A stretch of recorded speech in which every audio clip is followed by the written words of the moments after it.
नमस्कार, आप देख रहे हैं डीडी न्यूज। आपके साथ मैं हूं पराक्रम सिंह शेखावत। डीडी न्यूज के खास शो रिपोर्टर 10 में आप सभी का स्वागत है। रिपोर्टर 10 में हम आपको बताते हैं भारत से जुड़ी हुई और अंतर्राष्ट्रीय स्तर की भी हर वो खबर जो आपके लिए जानना जरूरी है। हमारे संवाददाता ग्राउंड जीरो से देंगे आपको पल पल का अपडेट, बताएंगे भारत में क्या कुछ बड़ा है, ये भी बताएंगे कि कैसे हमारे देश में किन मुद्दों पर अलग अलग सियासत शुरू हो रही है। शुरुआत करेंगे रिपोर्टर 10 की, लेकिन उससे पहले नजर डालते हैं आज की 10 बड़ी खबरों पर।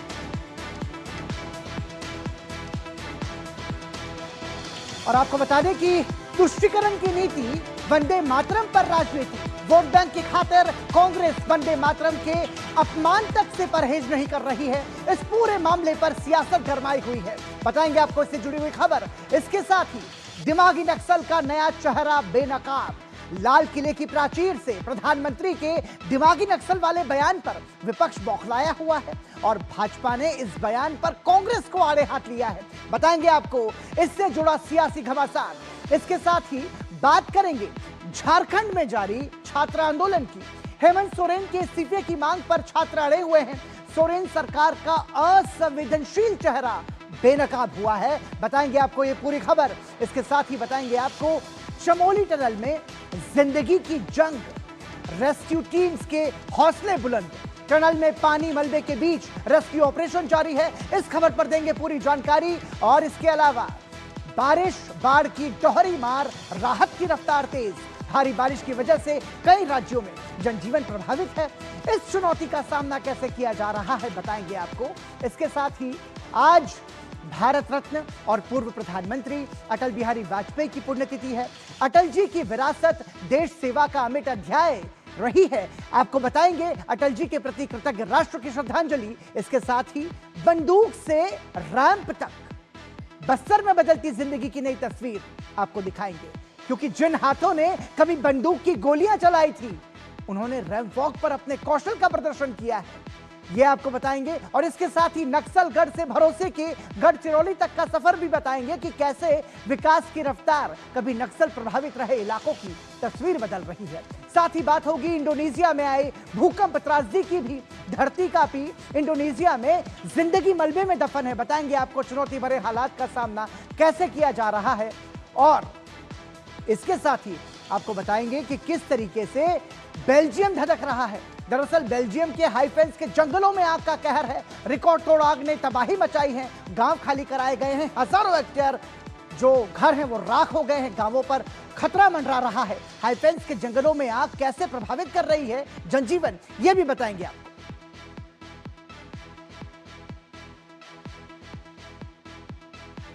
वंदे मातरम, देश की आजादी के आंदोलन का वो गीत जिसने स्वतंत्रता सेनानियों में राष्ट्रभक्ति और स्वाभिमान की भावना जगाई। लेकिन आज इसी वंदे मातरम को लेकर सियासत गर्म है। कांग्रेस कार्यालय में 80वें स्वतंत्रता दिवस के अवसर पर वंदे मातरम के गायन के दौरान सोनिया गांधी और मल्लिकार्जुन खड़गे के बीच हुई बातचीत के बाद राजनीतिक बहस तेज हो गई है। कांग्रेस वंदे मातरम जैसे राष्ट्रीय भावना से जुड़े गीत को लेकर तुष्टीकरण की राजनीति कर रही है, तो भाजपा ने इसे राष्ट्रगीत का अपमान करार दिया है। वहीं बंकिम चंद्र चट्टोपाध्याय के वंशज और भाजपा विधायक सुमित्रा चटर्जी ने सोनिया गांधी को चिट्ठी लिखकर अपना आक्रोश जताया है। वंदे मातरम ने आजादी की लड़ाई में करोड़ों भारतीयों में राष्ट्र प्रेम का जज्बा भरा, वही राष्ट्रगीत आज विवादों के केंद्र में है। एक तरफ भाजपा कांग्रेस पर हमलावर है, वहीं दूसरी ओर बंकिम चंद्र चट्टोपाध्याय के वंशज भी मैदान में उतर आए हैं। नैहाटी से बीजेपी विधायक सुमित्रा चटर्जी ने सोनिया गांधी से बिना शर्त माफी की मांग की है। राष्ट्रगीत के अपमान पर भाजपा कांग्रेस पर हमलावर है, वहीं अब बंकिम चंद्र चट्टोपाध्याय के वंशज भी मैदान में उतर आए हैं। नैहाटी से भाजपा विधायक सुमित्रा चटर्जी ने कांग्रेस की पूर्व अध्यक्ष सोनिया गांधी को चिट्ठी लिखकर गहरा आक्रोश जताया है। सुमित्रा चटर्जी ने खुद को बंकिम चंद्र चट्टोपाध्याय का प्रत्यक्ष वंशज बताते हुए कहा है कि वंदे मातरम के पूर्ण गायन को लेकर कांग्रेस मुख्यालय में जो कुछ भी हुआ उससे उन्हें गहरी पीड़ा हुई है। उन्होंने सोनिया गांधी से देशवासियों खासकर पश्चिम बंगाल के लोगों से बिना शर्त माफी मांगने की मांग की है। सोनिया गांधी ने जो हरकत की है वो बहुत शर्मनाक है। ये देश के लिए अपमान है, ये पूरा भारत के लिए अपमान है, बंगाली जाति का अपमान है, और मेरा परिवार को तो बात छोड़िए, हम लोग तो बहुत ही व्यथित हुए हैं उनका ये फीचर्स से। सोनिया गांधी जी, मुझे लग रहा है वो अभी इटालियन कल्चर भूली नहीं। मैंने एक मेल डाला हूँ सोनिया गांधी को, डायरेक्टली सोनिया गांधी को, और उसका कॉपी दिया हो मल्लिकार्जुन खड़गे को। देखते हैं उनको समझ में आता है कि नहीं। केंद्रीय गृह मंत्री अमित शाह ने कांग्रेस पर सीधा हमला बोलते हुए कहा कि राष्ट्रगीत के अपमान पर देश चुप नहीं बैठेगा। कांग्रेसियों को शर्म आनी चाहिए, और जरा भी शर्म बची है तो दो हाथ जोड़कर बंकिम बाबू की अमर आत्मा से और देश की जनता से माफी मांगनी। राष्ट्रगीत वंदे मातरम के अपमान पर सोनिया गांधी के खिलाफ कर्नाटक के मंगलुरु के उर्वा पुलिस थाने में शिकायत दर्ज की गई है। आज़ादी के अमृत उत्सव के मौके पर शुरू हुआ यह विवाद अब सियासी अखाड़ा बन चुका है। एक तरफ भाजपा कांग्रेस को राष्ट्रभक्ति के मुद्दे पर घेर रही है, वहीं कांग्रेस इसे राजनीतिक हमला बता रही है। दिमागी नक्सल शब्द को लेकर सियासी घमासान मचा हुआ है।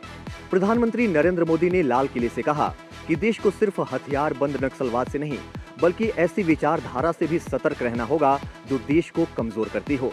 पीएम मोदी के इस बयान के बाद से वो तमाम लोग एक्सपोज हो गए हैं जो वैचारिक आतंकवाद की आड़ में देश को कमजोर करने की साजिश रचते आए हैं।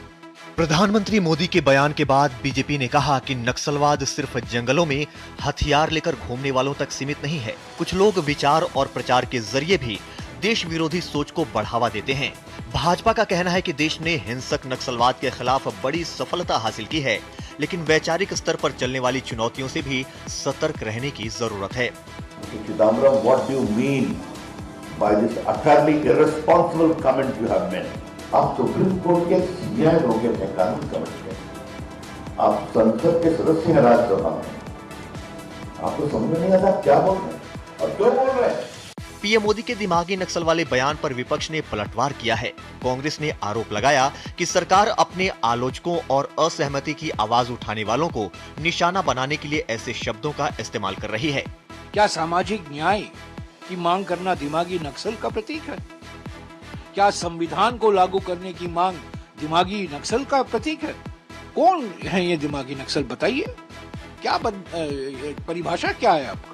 भाजपा नेताओं ने विपक्ष के आरोपों को खारिज करते हुए कहा कि लोकतंत्र में आलोचना की जगह है, लेकिन देश को कमजोर करने वाली विचारधारा का समर्थन स्वीकार नहीं किया जा सकता।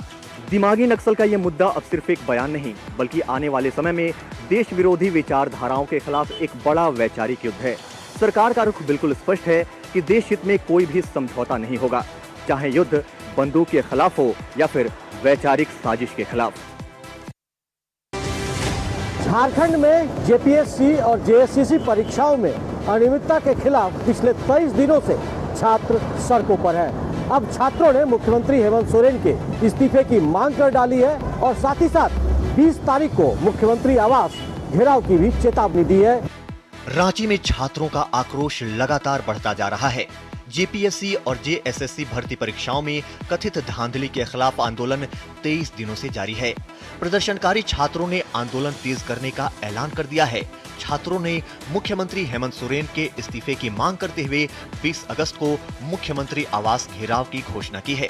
जेएसएससी सिलसिला अगर आप रद्द नहीं करते हैं, टीडीपीएल एजेंसी द्वारा ली गई तमाम एग्जाम को अगर रद्द नहीं करते हैं, सीबीआई जांच नहीं करते हैं, 20 तारीख को सीएम आवास घेरावा झारखंड के तमाम छात्र नौजवान घेरेंगे और तब तक वहां हम लोग बैठे रहेंगे जब तक हमारी जायज मांगों को पूरा नहीं कर लेती है। जीएलकेएम नेता देवेंद्र नाथ महतो ने आरोप लगाया कि पुलिस ने उन्हें तिरंगा मार्च में शामिल होने से रोका और कार्रवाई की। वो पिछले 14 दिनों से अनशन पर हैं। पहले तो बोला कि गाड़ी आ रही है, हम लोग लेके चलेंगे। अचानक क्या होता है कि हम पर हमला हो जाता है। पुलिस बहुत एग्रेसिव, मूड पे टूट पड़ते हैं। हमको अंदर अकेले में अंदर कर देंगे और बाहर से लोग कर देंगे। तो बचाव के लिए जो भी साथी लोग थे उनको पटक पटक के मारा गया। झारखंड में नेता प्रतिपक्ष बाबूलाल मरांडी ने हेमंत सोरेन सरकार पर निशाना साधते हुए कहा कि छात्रों की मांगे जायज हैं और सरकार को समाधान निकालना चाहिए। झारखंड में जेपीएससी और जेएससीसी परीक्षाओं में विवाद का मामला सड़क से सियासत तक पहुंच गया है। छात्र अब आंदोलन को और तेज करने के मूड में है। ऐसे में सरकार के सामने अब चुनौती है छात्रों के गुस्से को शांत करने का और इसका समाधान निकालने का। उत्तराखंड का चमोली टनल, ये वही टनल है जो कभी काम और रफ्तार के लिए जाना जाता था, लेकिन अचानक पानी और मलबे के सैलाब ने सब कुछ रोक सा दिया है। अब इस सुरंग में सिर्फ एक मिशन है, वो है जिंदगियों को बचाने का मिशन। 8 जिंदगियां जा चुकी हैं, लेकिन रेस्क्यू ऑपरेशन अब भी थमा नहीं है। चमोली टनल हादसे के बाद राहत और बचाव अभियान लगातार जारी है। पानी से भरी निर्माणाधीन टनल में एसडीआरएफ, एनडीआरएफ, पुलिस और जिला प्रशासन की टीमें संयुक्त रूप से ऑपरेशन चला रही हैं। रेस्क्यू टीम ने एक और श्रमिक का शव बरामद किया, जिसके बाद हादसे में मृतकों की संख्या बढ़कर 8 हो गई। वहीं 2 श्रमिकों की तलाश अब भी जारी है। उत्तराखंड के मुख्यमंत्री पुष्कर सिंह धामी ने कहा कि मजदूरों की सुरक्षा सरकार की प्राथमिकता है। मजिस्ट्रियल जांच के आदेश कर दिए हैं, क्योंकि हमारी सर्वोच्च प्राथमिकता है कि कोई भी काम होगा, चाहे टनल का हो, रोपवे का हो, सड़क का हो या कोई भी परियोजना बन रही है, तो उस परियोजना में जो कार्मिक काम करने वाले हैं उनकी सुरक्षा सबसे पहले होनी चाहिए। उसकी सुरक्षा के लिए जो सभी प्रबंध हैं वो आगे किए जाएंगे। बता दें कि गुरुवार शाम करीब 7 बजे अचानक टनल के अंदर पानी का तेज बहाव और मलबा घुस गया था। उस वक्त टनल में 22 श्रमिक काम कर रहे थे। हादसे में 12 श्रमिक घायल हुए, जिन्हें इलाज के लिए अस्पताल पहुंचाया गया। चुनौती बड़ी है क्योंकि सामने पानी और मलबे की दीवार है, लेकिन रेस्क्यू टीमों का हौसला उससे भी बड़ा है। चमोली के इस टनल में अंधेरा काफी घना है, लेकिन रोशनी का एक कतरा कहीं बाकी है। देश भर में लगातार बारिश का दौर जारी है और इस बीच अरुणाचल प्रदेश से उड़ीसा तक भारी बारिश हो रही है, लेकिन आसाम में अब लगातार बाढ़ में सुधार हो रहा है। पिछले 24 घंटों में आसाम से किसी भी जानमाल के नुकसान की खबर अभी तक सामने नहीं आई है। देश भर में मानसून सक्रिय रूप से जारी है। कहीं मानसूनी बारिश लोगों के लिए राहत की बूंदें बरसा रही हैं, तो वहीं देश के कई हिस्सों के लिए यह आफत बनी हुई है। देश के उत्तर पूर्वी हिस्से, खासकर असम और अरुणाचल प्रदेश, इस समय बारिश के कारण उत्पन्न बाढ़ के हालात से सबसे ज्यादा परेशान है। अरुणाचल प्रदेश के सुबनसिरी में भूस्खलन की चपेट में आने से 3 लोगों की मौत हो गई है। वहीं इस घटना के बाद प्रभावित क्षेत्र में सड़क संपर्क पूरी तरह से कट गया है। हालांकि स्थानीय प्रशासन मुस्तैदी के साथ लोगों की मदद में जुटा हुआ है। पिछले कई हफ्तों से बाढ़ की विभीषिका झेल रहे असम में फिलहाल बाढ़ की स्थिति में सुधार हुआ है। बाढ़ प्रभावित लोगों की संख्या घटकर लगभग 62,000 हो गई है। इसके साथ ही बाढ़ से प्रभावित जिलों की संख्या भी कम होकर 5 पर आ गई है। ओडिशा में इन दिनों बारिश ने लोगों के जीवन को बुरी तरह से प्रभावित किया है। भारी बारिश की वजह से राज्य के बालासोर, भद्रक, जाजपुर, मयूरभंज, क्योंझोर और केंद्रपाड़ा जिलों के 52 प्रखंडों के 503 गांवों में लगभग 2.7 लाख लोग प्रभावित हुए हैं। इन जिलों में बैतरणी, ब्राह्मणी, जलाका और बुंद बलंगा नदियां तथा उनकी सहायक नदियों का जलस्तर बढ़ने से जनजीवन अस्त व्यस्त हो गया है। हालांकि राज्य सरकार ने प्रभावित क्षेत्रों में बचाव, राहत और आपातकालीन कार्यों के लिए 118 दल तैनात किए हैं। साफ है कि बाढ़ की विभीषिका लगातार देश के लिए चुनौती बना हुआ है, और लेकिन साथ ही बचाव कर्मियों की तरफ से जो भी प्रयास किए जा रहे हैं उसकी वजह से लगातार लोगों तक, जरूरतमंदों तक मदद पहुंचाई जा रही है। आज देश अपने पूर्व प्रधानमंत्री अटल बिहारी वाजपेयी को श्रद्धा और सम्मान के साथ याद कर रहा है। 6 दशक लंबे अपने राजनीतिक सफर में अटल जी ने अपने नेतृत्व, अपने विचारों और अपने सादगी से देश की दिशा तय करने में अहम भूमिका निभाई। देश के पूर्व प्रधानमंत्री अटल बिहारी वाजपेयी की 8वीं पुण्यतिथि पर पूरा देश उन्हें नमन कर रहा है। लगभग 6 दशकों तक सक्रिय राजनीतिक जीवन में रहने वाले अटल जी ने देश के विकास में अपना अविस्मरणीय योगदान दिया। बतौर प्रधानमंत्री अटल जी ने देश हित में ऐसी कई नीतियां लागू की जिन्होंने देश के विकास को एक नई दिशा दी। अटल जी की 8वीं पुण्यतिथि पर राष्ट्रपति द्रौपदी मुर्मू, उपराष्ट्रपति सीपी राधाकृष्णन और पीएम मोदी समेत देश के कई दिग्गज नेता अटल जी के समाधि स्थल सदैव अटल पहुंचे और उन्हें श्रद्धांजलि अर्पित की। वहीं केंद्रीय गृह मंत्री अमित शाह ने अटल जी की पुण्यतिथि पर राजस्थान के चित्तौड़गढ़ जिले में वाजपेयी की प्रतिमा का अनावरण किया। अटल जी की याद में इस पवित्र भूमि पर 21 फीट की प्रतिमा लगाने का काम भारतीय जनता पार्टी के कार्यकर्ताओं ने किया है। उत्तर प्रदेश के मुख्यमंत्री योगी आदित्यनाथ ने भी अटल जी की पुण्यतिथि पर उन्हें नमन किया। योगी ने कहा कि अटल जी ने सदैव राष्ट्र सर्वोपरि के भाव से निरंतर कार्य करते रहे। अटल जी का संपूर्ण जीवन भारतीय लोकतंत्र में शुचिता, नैतिकता और राष्ट्र सेवा के उच्च आदर्शों का जीवंत उदाहरण था। अलग अलग भूमिकाओं में उनके जीवन का ध्येय केवल एक था, राष्ट्र प्रथम। वहीं अटल जी के पुण्यतिथि पर दिल्ली सरकार ने 25 नई अटल कैंटीन का उद्घाटन किया। इसके साथ ही इस योजना के तहत दिल्ली में अटल कैंटीनों की कुल संख्या बढ़कर 100 हो गई है। इस योजना के तहत लोगों को मात्र 5 रुपए प्रति थाली की दर से पौष्टिक भोजन उपलब्ध कराया जाता है। अटल बिहारी वाजपेयी केवल एक राजनेता नहीं थे, बल्कि एक सोच थे और एक विरासत थे। उनका योगदान और उनकी सोच भारतीय राजनीति में हमेशा प्रेरणा का स्रोत बनी रहेगी। यह सिर्फ एक रैंप वॉक नहीं है, ये उन जिंदगियों का सफर है जिन्होंने अंधेरे रास्तों को पीछे छोड़कर उम्मीद की नई राह चुनी है। कभी जिन हाथों में हथियार थे, आज उन्हीं हाथों में बस्तर की पहचान बनी साड़ी का पल्लू है। कभी जिन चेहरों से खौफ जुड़ा था, आज उन्हीं चेहरों पर आत्मविश्वास की चमक है। चेहरों पर मुस्कान, हाथ में साड़ी का पल्लू, कदमों में आत्मविश्वास और पहनावे में बस्तर की मिट्टी की खुशबू। एक वक्त था जब इन हाथों में बंदूक थी, आज वही हाथ साड़ी का पल्लू संभालते हुए रैंप पर तालियों के बीच आगे बढ़ रहे हैं। ये उन जिंदगियों की तस्वीरें हैं जिन्होंने अतीत को पीछे छोड़कर खुद के लिए एक नई पहचान चुनी है। बस्तर में मुख्य धारा में लौट चुकी पूर्व महिला नक्सलियों की जिंदगी अब एक नई करवट ले रही है। गन से ग्लैमर तक का ये सफर सिर्फ अंदाज बदलने की कहानी नहीं, बल्कि बदलते बस्तर और नई जिंदगी की तस्वीर है। क्योंकि अपने वेशभूषा बस्तर का रीति रिवाज के अनुसार परफॉर्मेंस का मौका दिया। कहते हैं कि किसी व्यक्ति की जिंदगी में बदलाव सिर्फ एक फैसले से नहीं आता, उसके लिए मौका चाहिए, भरोसा चाहिए और सबसे जरूरी है समाज में दोबारा अपनी जगह बनाने का अवसर। नक्सलवाद का रास्ता छोड़कर मुख्य धारा में लौटने वाली इन महिलाओं के लिए ये रैंप वॉक उसी नई शुरुआत की झलक है। कभी जिनसे समाज डरता था, आज वही महिलाएं लोगों के सामने अपने आत्मविश्वास के साथ खड़ी हैं। बस्तर में बदलाव की ये तस्वीर बताती है कि बंदूक छोड़कर भी जिंदगी जी जा सकती है। ये तस्वीर सिर्फ एक फैशन शो की नहीं है, बल्कि शांति, सम्मान और आत्मनिर्भरता की ओर बढ़ते नए भारत के नए बस्तर की है। कभी नक्सली गतिविधियों के लिए जाना जाने वाला गढ़चिरौली आज विकास की नई कहानी लिख रहा है। एक समय था जब यहाँ लोग बंदूक और बारूद के साए में रहते थे, लेकिन आज सीआरपीएफ की नई बटालियन लोगों से मिल रही है, संवाद स्थापित कर रही है, जनसंपर्क स्थापित कर रही है, ताकि ये सुनिश्चित हो सके कि सुरक्षा बल और लोगों के बीच में जो संवाद है, जो कम्युनिकेशन है, जो विश्वास है, वो अच्छी तरीके से बहाल हो सके।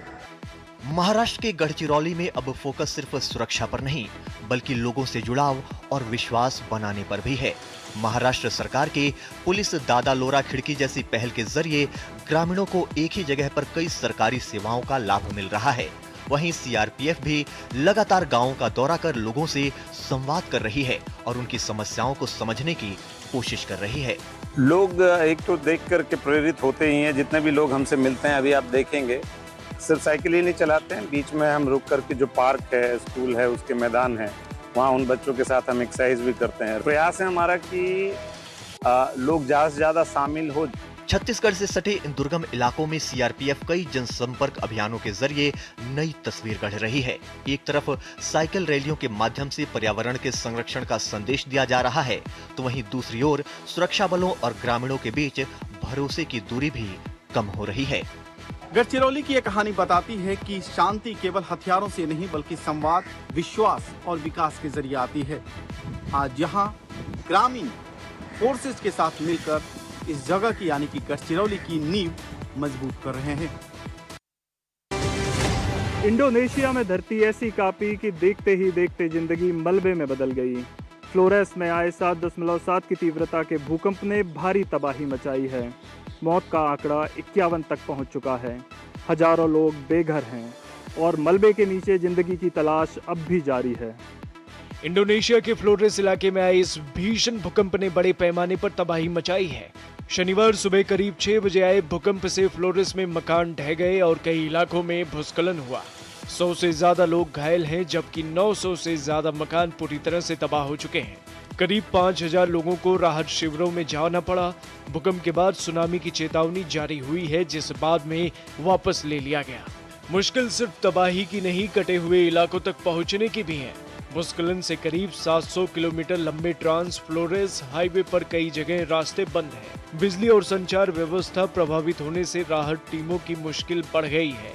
इसके बावजूद मंगराई, ईस्ट मंगराई और नगी केओ समेत प्रभावित इलाकों में मलबे से लोगों को निकालने और राहत पहुंचाने का अभियान जारी है, पर खतरा अभी टला नहीं है। भूकंप के बाद 235 से ज्यादा आफ्टर शॉक्स दर्ज किए गए हैं, जिनमें सबसे तेज झटका 6.2 तीव्रता का रहा। Indonesia Pacific ring of fire पर होने के कारण भूकंप और ज्वालामुखीय गतिविधियों के लिहाज से बेहद संवेदनशील है। फ्लोरेस ने 1992 में भी भूकंप और सुनामी की तबाही देखी थी, जिसमें करीब 2500 लोगों की मौत हुई थी। भूकंप के झटके अब थम गए हैं, लेकिन फ्लोरेस की जंग अभी जारी है। मलबे में जिंदगी की तलाश, कटे इलाकों तक राहत पहुंचाने की चुनौती और आफ्टर शॉक्स का लगातार खतरा। हर गुजरता घंटा रेस्क्यू टीमों के लिए उम्मीद भी है और चुनौती भी। बेल्जियम का हाईफेंस इलाका धधक रहा है। आग का दायरा लगातार बढ़ रहा है।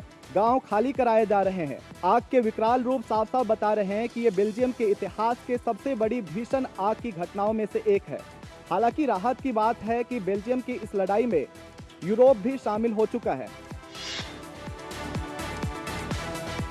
बेल्जियम में जंगल की आग से हाहाकार मचा हुआ है। आग इतनी भीषण है कि करीब 2700 हेक्टेयर वनस्पति जलकर राख हो गई है।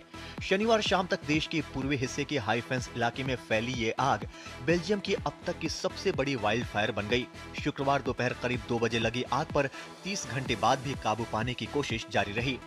तेज हवाओं और धुएं ने फायर फाइटर्स की मुश्किलें बढ़ा दी हैं। आग के खतरे को देखते हुए आसपास के इलाकों से करीब 600 लोगों को सुरक्षित जगहों पर पहुंचाया गया है। वाइन्स नगर पालिका के सौरब्राड से करीब 500 और बुटजेनबेक से करीब 100 लोगों को एहतियातन इवैक्यूएट किया गया। सौरब्राड की 15 और बुटजेनबेक की 7 सड़कों के लिए इवैक्यूएशन ऑर्डर जारी किया गया। हालात बिगड़े तो बेल्जियम ने EU सिविल प्रोटेक्शन मैकेनिज्म के तहत अंतर्राष्ट्रीय मदद मांगी। इसके बाद चेक रिपब्लिक, स्वीडन और नीदरलैंड से हेलीकॉप्टर और वाटर बम्पर एयरक्राफ्ट बेल्जियम भेजे गए। जमीन पर फायर फाइटर्स के साथ सेना और पड़ोसी देशों की टीमें भी मोर्चे पर हैं, लेकिन गर्म और सूखे मौसम के बीच बदलती हवा आग को लगातार नई ताकत भी दे रही है। असली चुनौती अभी बाकी है, क्योंकि यहाँ लड़ाई सिर्फ हजारों हेक्टेयर जंगल बचाने की नहीं, बदलते मौसम के साथ बढ़ते वाइल्ड फायर रिस्क से निपटने की भी है। और फिलहाल हाई फेंस की आग पर यूरोप की नजर है। तो ये थी देश और दुनिया की वो 10 बड़ी खबरें जिन्होंने आज सियासत से लेकर सुरक्षा, आपदा और बदलाव तक कई तस्वीरें सामने रखी। कहीं वंदे मातरम और दिमागी नक्सल जैसे मुद्दों पर सियासी घमासान दिखा, तो कहीं झारखंड में छात्रों का आंदोलन सुरेंद्र सरकार के लिए चुनौती बना। चमोली में जिंदगी बचाने की जंग जारी है, तो मानसून और बाढ़ ने कई राज्यों के सामने मुश्किलें खड़ी की हैं। अटल बिहारी वाजपेयी की पुण्यतिथि पर देश ने उनकी विरासत को याद किया। बस्तर और गढ़चिरौली से बदलाव और नई उम्मीद की तस्वीर सामने आई, तो इंडोनेशिया और बेल्जियम से आई आपदा की खबरों ने दुनिया की चिंता बढ़ाई है। हम कोशिश करते हैं कि खबर आपको सिर्फ बताए नहीं, बल्कि उसके पीछे की छिपी तस्वीर भी आपके सामने रखें, तथ्य आपके सामने रखें। और इसी उम्मीद के साथ आज के इस रिपोर्टेड टर्न में इतना ही। मुझे और हमारी पूरी टीम को दीजिए अनुमति। नमस्कार।